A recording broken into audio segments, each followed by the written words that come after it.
Good evening, and thank you for participating in my presentation. My name is Daniel Anderson, and I'm a registered nurse. I have been working at an acute care facility in Meridian, Mississippi for about 2 years. I'm currently pursuing an advanced degree through the Mississippi University for Women. Through my studies, I have learned how to incorporate bedside nursing with community nursing. It is my goal this evening to educate you on an important topic in healthcare. This evening we will be discussing the topic of antibiotic stewardship. All of the information presented in this presentation can be found through the Centers of Disease Control and Prevention's website. I have provided links at the end of this presentation for anyone who would like to pursue more information. A few of my objectives for this presentation include: what is antibiotic stewardship? It is my goal that at the end of this presentation, everyone will be able to define what antibiotic stewardship is.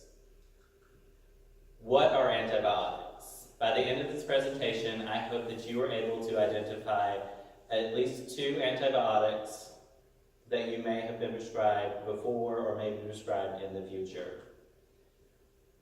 When are antibiotics appropriate? By the end of this presentation, I hope that you are able to identify when antibiotics are appropriate, the overuse and misuse of antibiotics. Throughout this presentation, we will discuss some of the consequences associated with the overuse and misuse of antibiotics. Understand ways that you can become proactive. By the end of this presentation, I hope that you are all able to identify at least 3 ways that you as consumers can become more proactive when it comes to antibiotic stewardship. What is antibiotic stewardship? According to the Centers of Disease Control and Prevention, antibiotic stewardship refers to the implementation of evidence-based practice programs to improve the use of antibiotics. It is their goal to optimize the treatment of infections and reduce the amount of negative events associated with antibiotic use, improve the quality of patient care and patient safety, reduce treatment failures, and to increase the frequency of correct prescribing of antibiotics for therapy and prophylaxis. In 2014, the Centers of Disease Control and Prevention recommended that all acute care hospitals implement antibiotic stewardship programs. What are antibiotics? Antibiotics are natural or synthetic materials that inhibit the growth of or destroy microorganisms called bacteria. The first antibiotic was penicillin. Penicillin was discovered in 1928 by Alexander Fleming. There are many different ways that antibiotics are produced.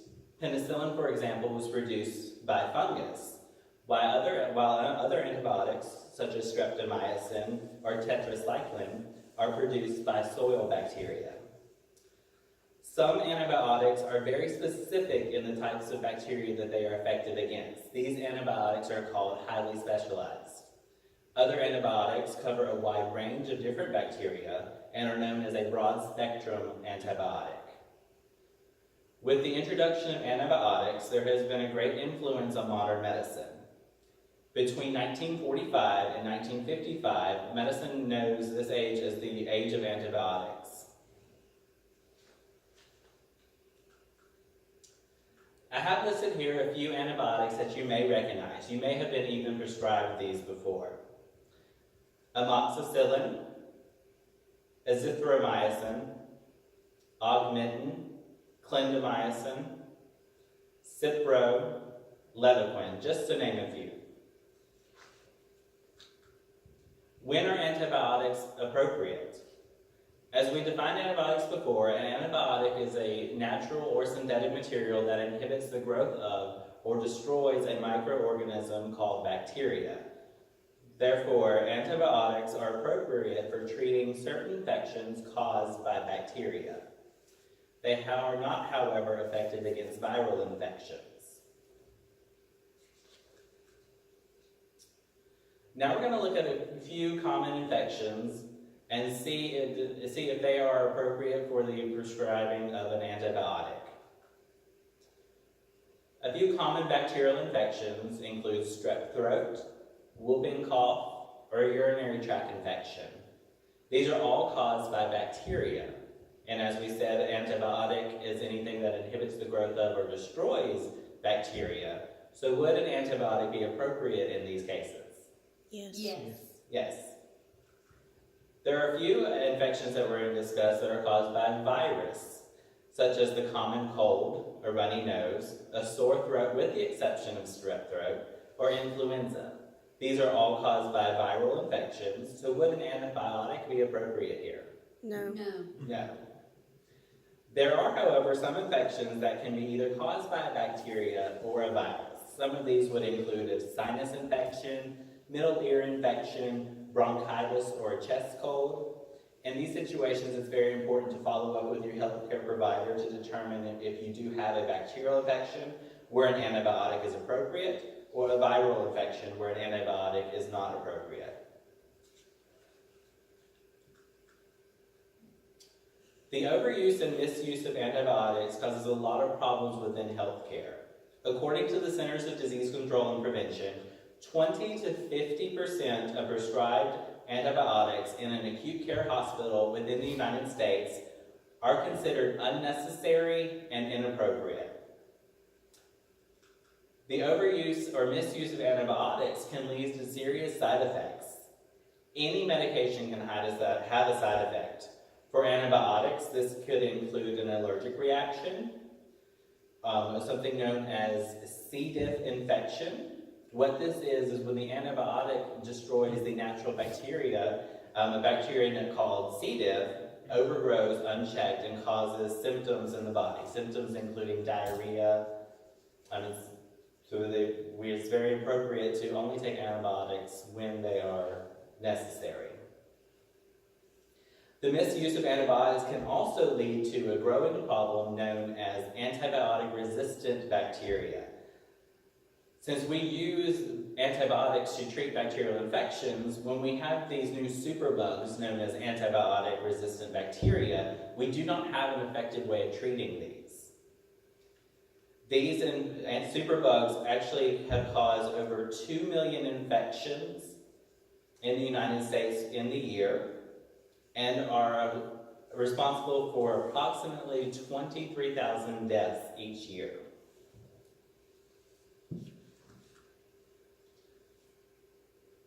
According to the Centers of Disease Control and Prevention, 1 out of 5 adverse reactions that result in an emergency room visit are associated with an antibiotic reaction. Antibiotic reactions are the most common adverse reaction in children. With the increase of these superbugs or antibacterial resistant bacteria, antibiotic resistant bacteria, we're seeing a rise in healthcare costs. With these infections, there is a need for more hospital visits, longer hospital stays, more prescriptions, and more hospital resources.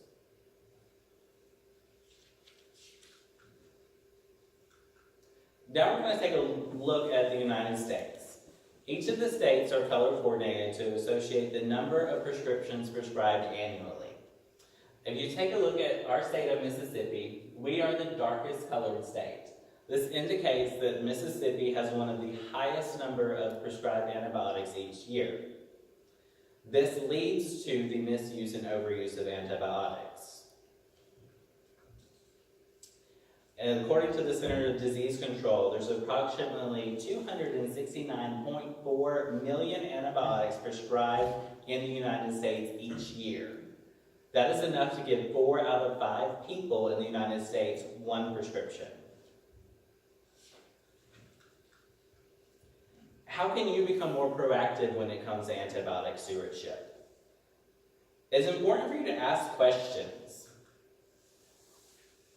Know when to go to the doctor. We discussed some of the infections that need antibiotics versus infections such as those caused by a virus that do not need an antibiotic. Take ownership of your own health. Ask questions when you go to the doctor. Why is something being prescribed? What is it that you're being prescribed? What was the actual diagnosis? What else can you do to increase your health and overall health outcome.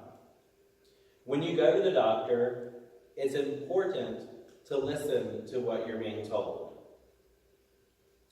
You should always follow the instructions and the advice of the healthcare provider and your pharmacist. Instructions on the antibiotics is appropriate to take the entire prescription and not to take old prescriptions when you start feeling sick. It's also important not to share your antibiotics. The bacterial infection that you had may not be treated by the same antibiotic that someone else's infection has. Yes.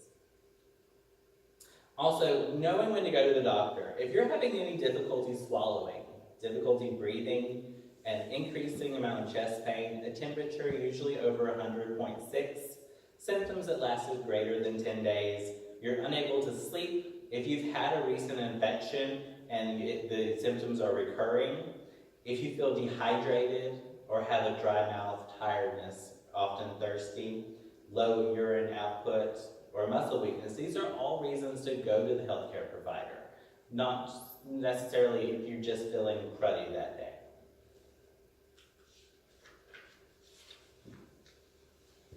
It's also important in healthcare to take care of your own body.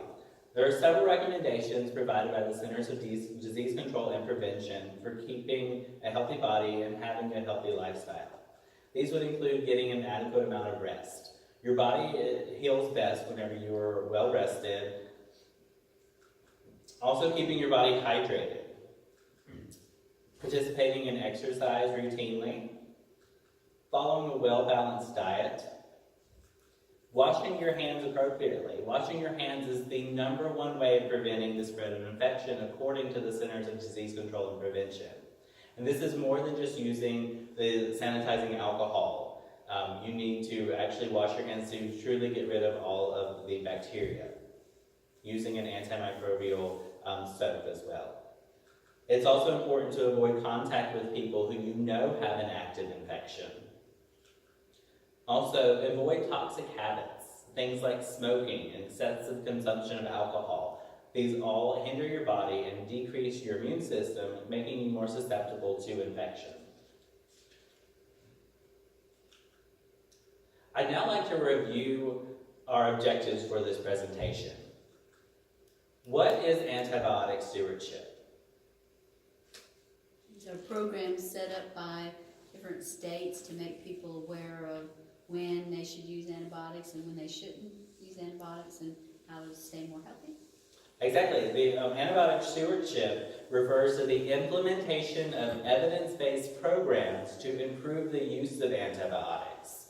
So with this, we are helping to, in a way, crack down on the number of prescriptions prescribed by a doctor, making sure that we test the bacterial infection for its sensitivity to antibiotics so that we know that we have the appropriate antibiotics on board.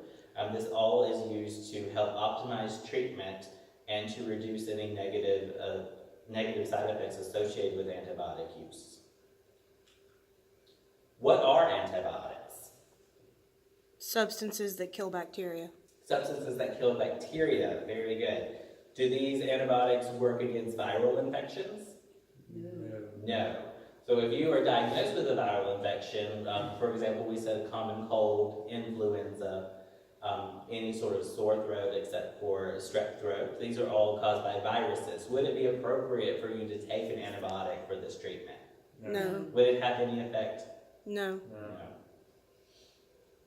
That leads us into our next part. When are antibiotics appropriate? We said that antibiotics are appropriate for the treatment of bacterial infections, not viral infections. What are some of the consequences that we discussed for the overuse or the misuse of antibiotics? C. diff. C. diff. C. diff is an infection. C. diff is a bacteria. When you take antibiotics either appropriately or inappropriately, you can destroy the natural flora or bacteria in your body, which would normally keep C. diff in check. C. diff overpopulates, it grows rapid, and causes an infection, resulting in a very sick patient. There are some other consequences associated with the misuse of antibiotics. MRSA and other superbugs. MRSA infections, that's methicillin-resistant Staphylococcus aureus, is a bacterial infection. It's one of our superbugs. It's really hard to treat. Allergies? Allergies, we did say that allergic reaction is an adverse effect for the overuse of antibiotics. We see this, it's common in children. It's the number one, it is the most common adverse reaction in children is antibiotic reactions. Increased expense for healthcare? Exactly, with these superbugs, they're difficult to treat. They result in more hospital stays, more prescriptions, longer hospital stays, and more hospital resources. What are some ways that you can become more proactive when it comes to antibiotic stewardship? Be healthier. Be healthier, follow a healthy lifestyle, getting adequate rest, hydration, well-balanced diet, exercise appropriately, taking your prescriptions when they're prescribed to you appropriately. What are some other ways you can be proactive? Talk and listen to your doctor. Listen to your healthcare provider. If your healthcare provider tells you that you do not have an antibiotic, if you do not have a bacterial infection, don't demand an antibiotic. It's not going to be effective. Anything else that we can think of? Ways we can be proactive in antibiotic stewardship? Finish your medication. Taking all of your antibiotic, yes. If you stop taking your antibiotics when you just feel better, doesn't necessarily mean that the infection is gone. This gives the bacterial ample time to recuperate and regrow. Very good. Are there any questions?